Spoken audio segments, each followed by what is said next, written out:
When I meet people today, they see a strong, healthy, successful family and businessman. And that's true. That is who I am now. But they're amazed when they hear what I've been through, what I've accomplished through that, and what I still plan to accomplish. I wasn't born sick.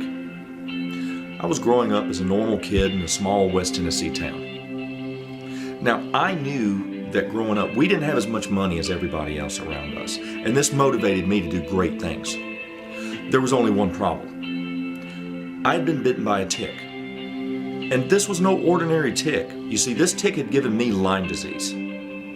Now, this in and of itself shouldn't have been a problem since this is easily treatable if you catch it early. However, the problem is that mine was not diagnosed for 38 years. In my hometown, football was king. The whole town would shut down on Friday nights because everyone was at the game. Friday night under the lights was a huge event. I mean, cars would line the streets for a mile just to come and watch us play. And after every game, people would come up to me and they'd congratulate me on how I played. They'd say, "Hey, Sean, great game." I'd say thank you, but it was a struggle. No one understood why I was so tired during and after the games. Even I couldn't understand why I didn't have the energy that I needed. But I thought it was just me, so I accepted it and kept working to get in better shape. But what neither they nor I understood at the time was that I was already battling a lifelong disease. My football abilities eventually led me to play inside linebacker at UT Chattanooga. But even in my college years, the same problem of being tired for no reason I could explain continued. My coaches were convinced I was out of shape. It didn't matter that I could run a mile faster than anyone else on the team. It didn't matter that I would lose 10 pounds in a practice and be so tired afterwards that I needed help off the field. It was very mentally and physically painful each and every day. But I had to keep going. I couldn't quit. I had to keep working to keep my scholarship. I had to make a way to succeed. And that's been my motto for my life. If there isn't a way to get what you want or need, make one. After college, it was the same, except now I had a family to provide for. I've been in situations where I saw other people give up, but I couldn't.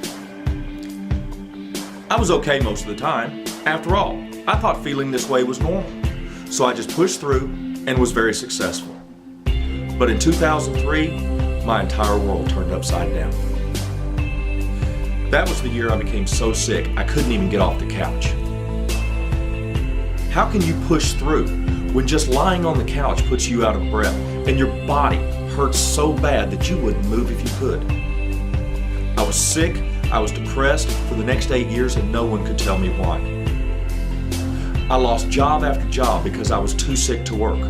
Everything was falling apart. And I would ask, why me, Lord? What did I do to deserve this? But then I realized God had put me in this position so that I could show others that even in the darkest times, you never give up. Our greatest weakness in life is giving up. How many great inventions never happened because the inventor gave up too soon? The most certain way to succeed is to keep trying, no matter what.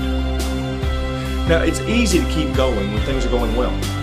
The important thing is how we react when it gets hard. Those are the times when life knocks us down that we've got to have the determination to pick ourselves back up and keep going no matter what. After all, we only fail if we give up. In 2011, I was finally diagnosed with Lyme disease and everything made sense. Now I could get well. After all, I've got a family to provide for, a new job to keep. If I were to give up now, what kind of father would I be? You know, my wife and kids, my family and friends, they've seen me get knocked down.